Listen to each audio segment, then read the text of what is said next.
Selamat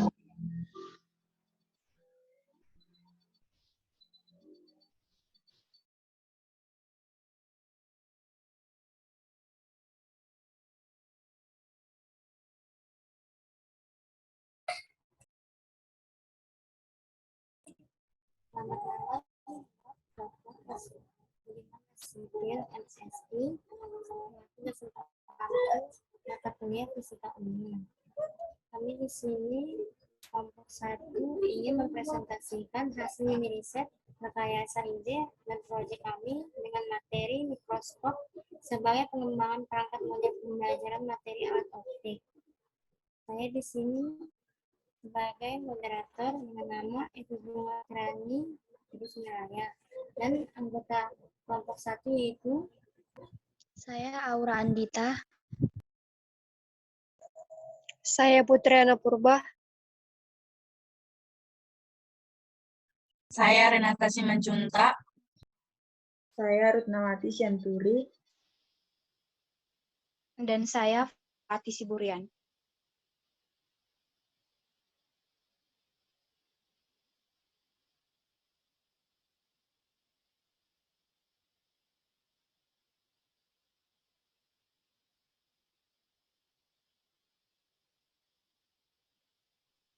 Nah, adapun bab 1 pendahuluan dari materi kami dimulai dari latar belakang. Mikroskop merupakan salah satu alat penting pada kegiatan laboratorium sains, khususnya biologi. Mikroskop merupakan alat bantu yang memungkinkan kita dapat mengamati objek yang berukuran sangat kecil atau mikroskopis. Nah, hal ini membantu memecahkan persoalan manusia tentang organisme yang berukuran kecil. Selain diperlukannya pengetahuan mengenai cara menggunakan mikroskop dengan baik dan benar, diperlukan pula cara perawatan mikroskop dengan baik dan benar agar mikroskop dapat awet, tahan lama dalam penggunaannya dan saat melakukan pengamatan tidak ada gangguan yang terdapat di mikroskop, seperti adanya jamur, debu, dan minyak pada lensa mikroskop, atau gangguan lainnya, dan pada bagian mikroskop non-optik apabila tidak ditemukan perawatan.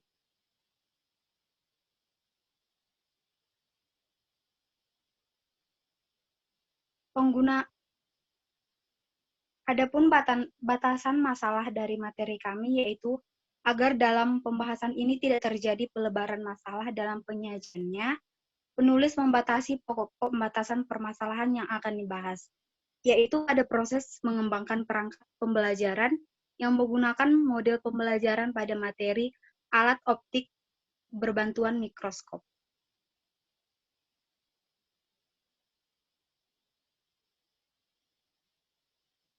Nah, adapun rumusan masalah dari penulisan makalah ini yaitu sebagai berikut. Yang pertama yaitu apa yang dimaksud dengan mikroskop, bagaimana sejarah penemuan mikroskop, yang ketiga itu sebutkan jenis-jenis mikroskop, dan keempat sebutkan bagian-bagian dan fungsinya pada mikroskop, dan yang kelima yaitu bagaimana cara kerja serta sifat bayangan dari mikroskop. Nah, adapun tujuan dari penulisan makalah ini, yang pertama yaitu agar kita dapat mengetahui definisi dari mikroskop, dan yang kedua yaitu agar kita dapat mengetahui sejarah dari mikroskop, mengetahui jenis-jenis mikroskop, dan mengetahui bagian-bagian serta fungsinya masing-masing dari mikroskop, dan yang terakhir yaitu untuk mengetahui cara kerja dan sifat bayangan dari mikroskop. Selanjutnya saya serahkan kepada pembaca kedua. Terima kasih.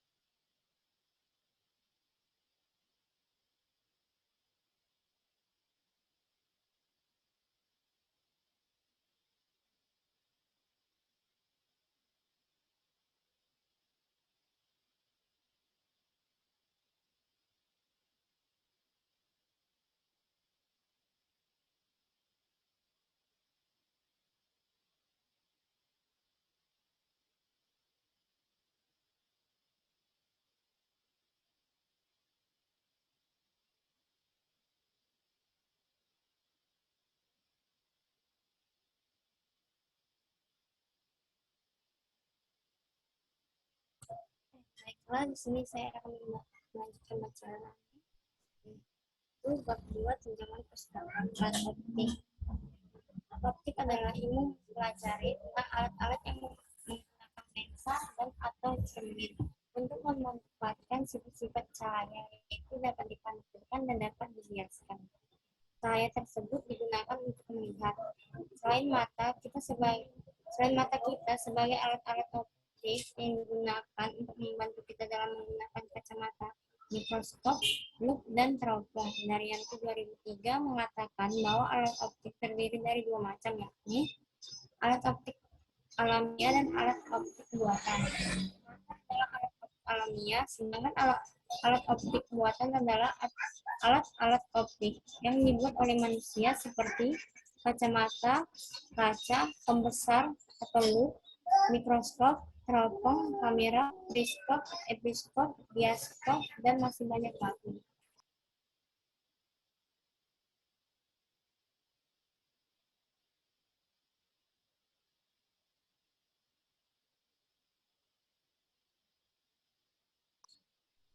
Alat optik alami contohnya mata yang merupakan indera penglihatan dan merupakan organ tubuh kita yang dapat menangkap perubahan dan perbedaan cahaya karena adanya perbedaan panjang gelombang. Perbedaan panjang gelombang cahaya yang mampu ditangkap mata kita dapat menyebabkan mata kita susah untuk melihat, kecuali pada binatang-binatang nokturnal yang memiliki struktur yang berbeda.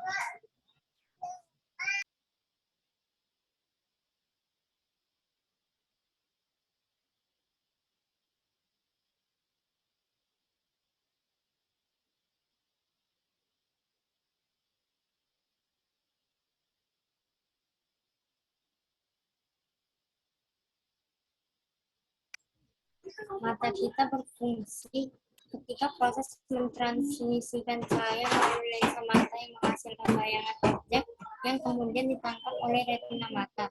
Selanjutnya bayangan tersebut kemudian dikirimkan ke otak.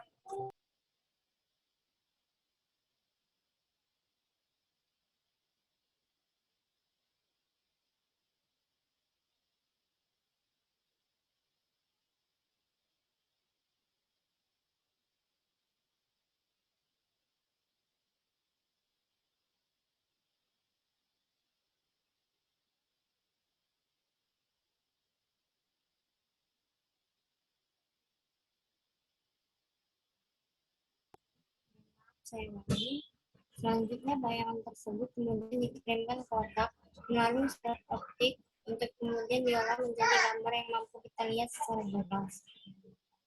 Daryanto 2003 menjabarkan alat-alat optik buatan bekerja ketika terjadi pemantulan dan pembiasan pada permukaan cermin, lensa dan prisma yang menjadi dasar dalam pembuatan berbagai jenis alat-alat optik. Mikroskop sederhana menghasilkan perbesaran maksimum yang terbatas, sedangkan mikroskop jemuk hasil perbesaran lebih besar. Mikroskop majemuk terdiri dari menggunakan dua lensa, yaitu lensa objektif dan lensa okuler.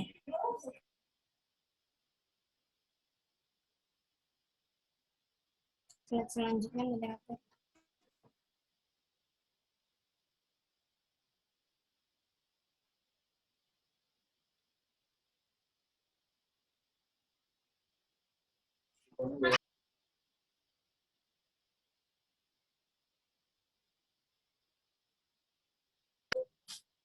Mikroskop berasal dari bahasa Yunani, yaitu mikron yang artinya kecil dan skopos yang artinya melihat.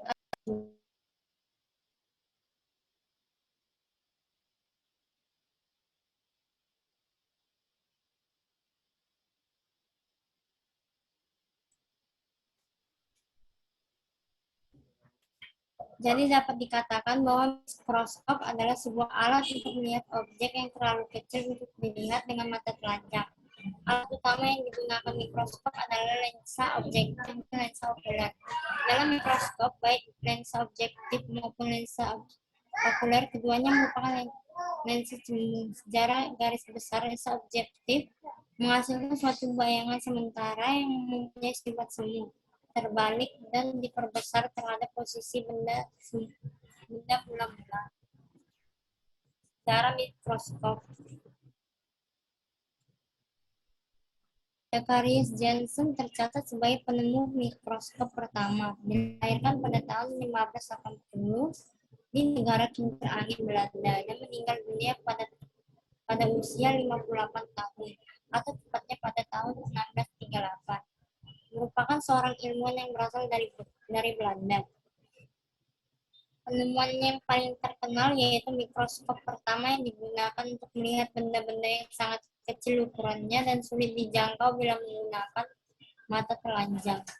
Penemu mikroskop ini memberikan pengaruh besar pada perkembangan ilmu pengetahuan dan tidak sedikit penemuan-penemuan besar yang sangat bermanfaat bagi peradaban di dunia diteliti dengan mikroskop ini.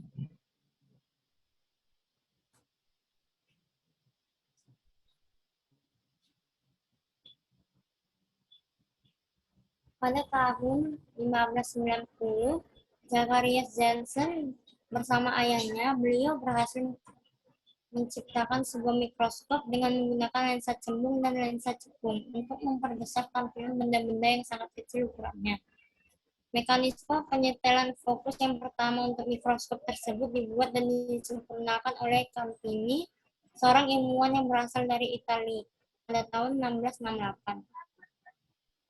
Temuan mikroskop saat itu mendorong ilmuwan lain seperti Galileo Galilei Italia untuk membuat alat yang sama. Bahkan Galileo Galilei mengklaim bahwa dirinya lah sebagai pencipta pertamanya yang telah membuat alat ini pada tahun 1610. Galileo menyelesaikan pembuatan mikroskop pada tahun 1609 yang diberi nama mikroskop Galileo. Mikroskop ini menggunakan lensa optik, sehingga disebut lensa optik. Mikroskop yang menggunakan lensa optik memiliki kemampuan yang terbatas dalam memperbesar ukuran objek. Hal ini disebabkan oleh limit difraksi cahaya yang ditentukan oleh panjang gelombang cahaya. Secara teoritis, panjang gelombang cahaya ini hanya sekitar 200 nanometer. Untuk itu, mikroskop yang menggunakan lensa optik ini tidak bisa mengamati ukuran di bawah 200 nanometer.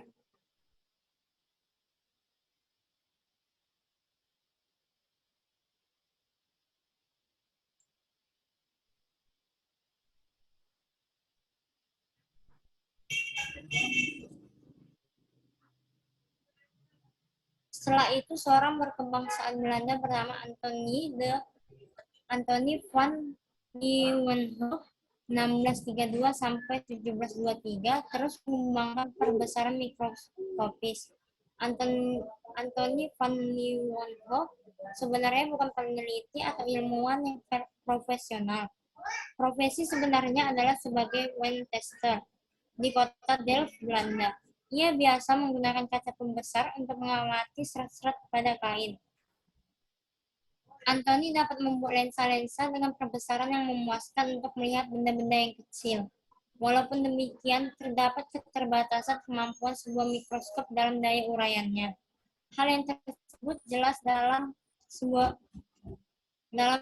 rumus yang ditemukan oleh F pada abad yang lalu. Dari keterbatasan daya urai sebuah mikroskop apabila dianalisis dengan menggunakan rumus F, ternyata tidak terlalu dipengaruhi oleh lensa mikroskop, melainkan dipengaruhi oleh panjang gelombang cahaya yang dipakai. Pada awal abad ke-17, telah ditemukan mikroskop dengan bentuk lensa tunggal. Cara menggunakan mikroskop ini adalah dengan meletakkan objek diperiksa pada ujung jarum dan sisi lain lensa dibawa ke dekat mata. Dengan menekan atau mengendorkan jarum di depan lens, maka akan diperoleh titik fokus.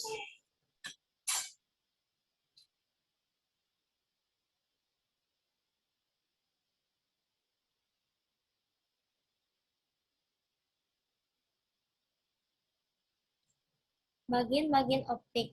Adapun bagian-bagian optik dari mikroskop antara lain A. Lensa okuler, yaitu lensa yang terdapat pada bagian ujung atas tabung pada gambar pengamat melihat objek pada lensa ini.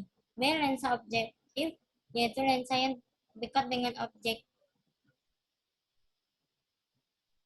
C. C. Kondensor, yaitu bagian yang dapat diputar naik turun berfungsi untuk mengumpulkan cahaya yang dipantulkan oleh cermin dan memusatkan ke objek. D. Diafragma, yaitu bagian yang berfungsi untuk mengatur banyak sedikitnya cahaya yang masuk dan mengenai preparat. E. Cermin, yaitu bagian yang berfungsi untuk menerima dan mengarahkan cahaya yang diterima.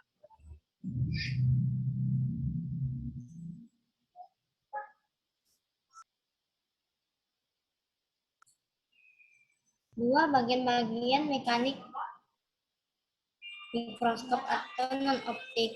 Adapun bagian-bagiannya antara lain A. Revolver, yaitu bagian yang berfungsi untuk mengatur perbesaran lensa objektif yang diinginkan.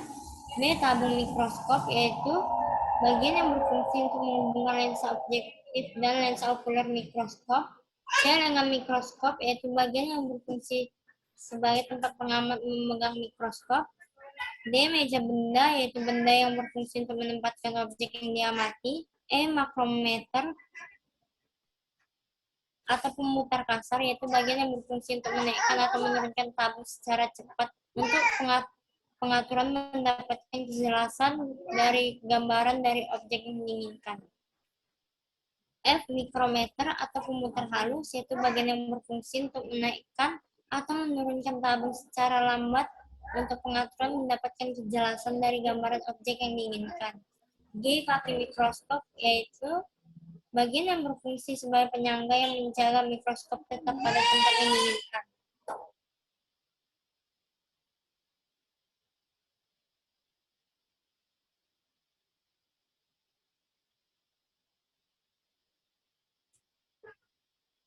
Macam-macam mikroskop. A. Mikroskop cahaya. Mikroskop cahaya mempunyai perbesaran maksimum 1000 kali. Mikroskop ini mempunyai kaki yang berat dan kokoh dengan tujuan agar dapat berdiri dengan stabil. Mikroskop cahaya memiliki 3 sistem lensa, yaitu lensa objektif, lensa okuler, dan kondensor.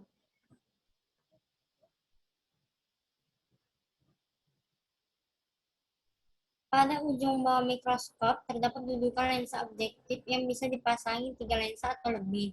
Di bawah tabung mikroskop terdapat meja mikroskop yang merupakan tempat preparat. Kondensor di sini berperan untuk menerangi objek dan lensa-lensa mikroskop yang lain. Cermin di sini berfungsi untuk mengarahkan cahaya dari luar ke dalam kondensor. Pada mikroskop modern sudah dilengkapi lampu sebagai pengganti sumber cahaya matahari. B. Mikroskop stereo. Mikroskop stereo merupakan jenis mikroskop yang hanya bisa digunakan untuk benda yang berukuran relatif besar. Mikroskop stereo mempunyai perbesaran 7 hingga 30 kali. Benda yang diamati dengan mikroskop ini dapat terlihat secara 3 dimensi. Komponen utama mikroskop stereo hampir sama dengan mikroskop cahaya. Lensa terdiri atas lensa okuler dan lensa objektif.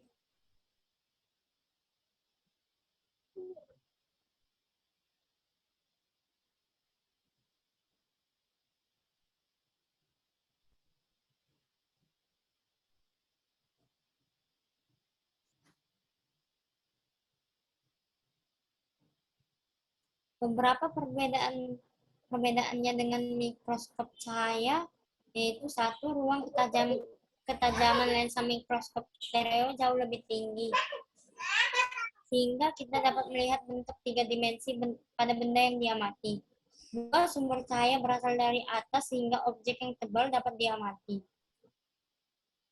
Perbesaran lensa okuler biasanya 10 kali, sedangkan lensa objektif menggunakan sistem zoom dengan perbesaran antara 0,7 hingga 3 kali, sehingga perbesaran total objek maksimal 30 kali. Pada bagian bawah mikroskop terdapat meja preparat. Pada daerah dekat lensa objektif terdapat lampu yang dihubungkan dengan transformator.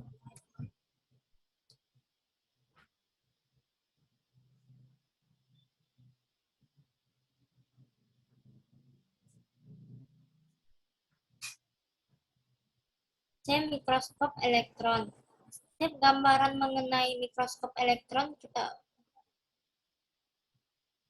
mempunyai perbesaran sampai 100.000 kali.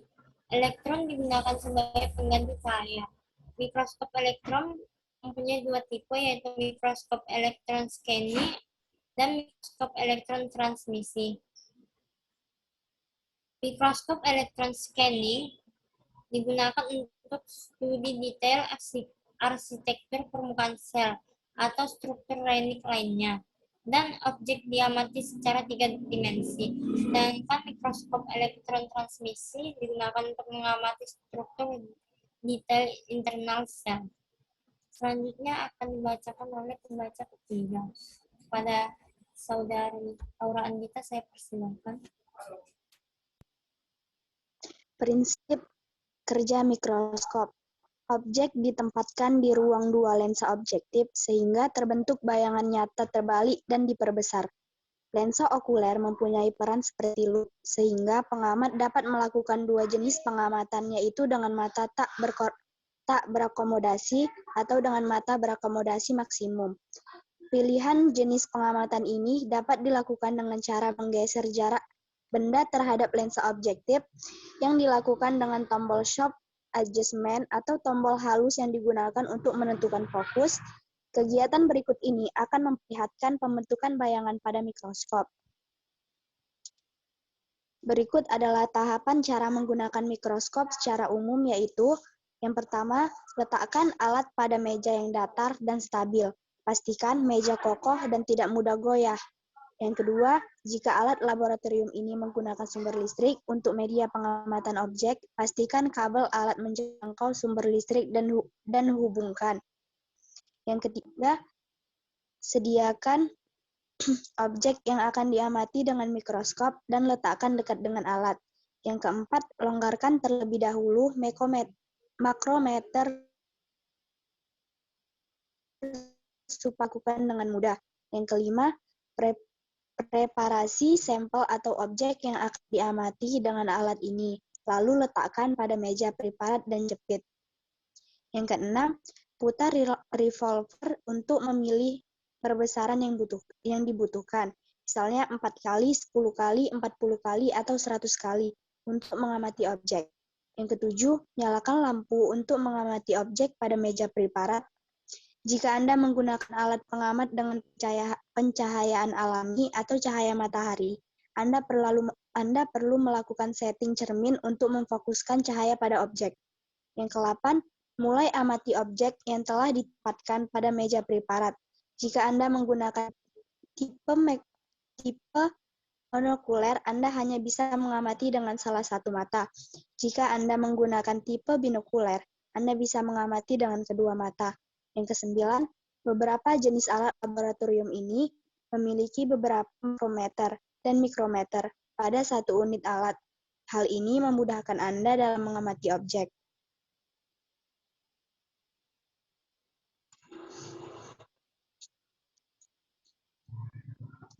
Yang ke-10, putar makrometer atau mikrometer pada preparat atau geser kanan-kiri untuk menempatkan pada posisi yang sesuai.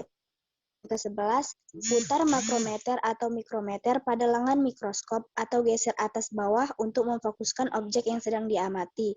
Yang ke-12, alat pengamat yang baik memiliki fitur lampu yang bisa diatur tingkat kecerahannya atau terang redup.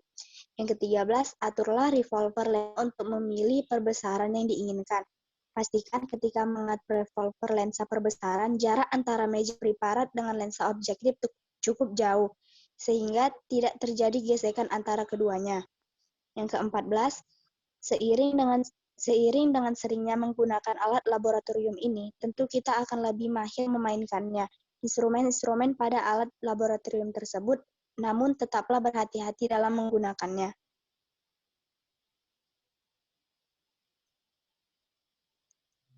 Cara memfokuskan mikroskop. Yang pertama, cara yang tepat untuk memfokuskan alat ini adalah mulai dengan lensa objektif, berukuran rendah terlebih dahulu dan sambil melihat dari samping. Putar lensa ke bawah sedekat mungkin dengan spesimen tanpa menyentuhnya. Yang kedua, lalu lihat melalui lensa okuler dan fokus ke atas hanya sampai gambarnya tajam. Yang ketiga, jika alat pengamat tersebut tidak bisa fokus, ulangi prosesnya lagi. Setelah gambar tajam dengan lensa bendanya rendah, cukup mengklik lensa bendanya berikutnya dan melakukan sedikit penyesuaian dengan knop fokus. Yang keempat, jika alat memiliki penyesuaian fokus yang baik, cukup memutarnya sedikit. Lanjutkan dengan lensa objektif berikutnya dan fokus halus setiap kali. Pemeliharaan dan perawatan mikroskop. Berikut hal-hal yang perlu diperhatikan dalam pemeliharaan dan perawatan, yaitu yang pertama, mikroskop harus disimpan di tempat yang sejuk, kering, bebas debu, bebas dari uap asam basa. Tempat penyimpanan yang sesuai adalah kotak mikroskop yang dilengkapi silika gel yang bersifat higrokopis sehingga lingkungan mikroskop tidak lembab. Selain itu, dapat pula dalam almari yang diberi lampu. Yang kedua, bagian mikroskop non-optik dapat dibersihkan dengan kain flanel. Untuk membersihkan debu yang terselip dapat dengan kuas kecil atau kuas lensa kamera, serta alat semprot atau kuas lembut. Yang ketiga, bersihkan kotoran, bekas jari, minyak, dan lain-lain pada lensa dengan menggunakan kain lensa, tisu atau kain lembut yang dibasahi sedikit alkohol atau isopropil alkohol. Jangan sekali-sekali membersihkan lensa dengan sepatungan atau kain. Yang keempat, bersihkan badan mikroskop dengan lengan kain lembut dengan sedikit deterjen.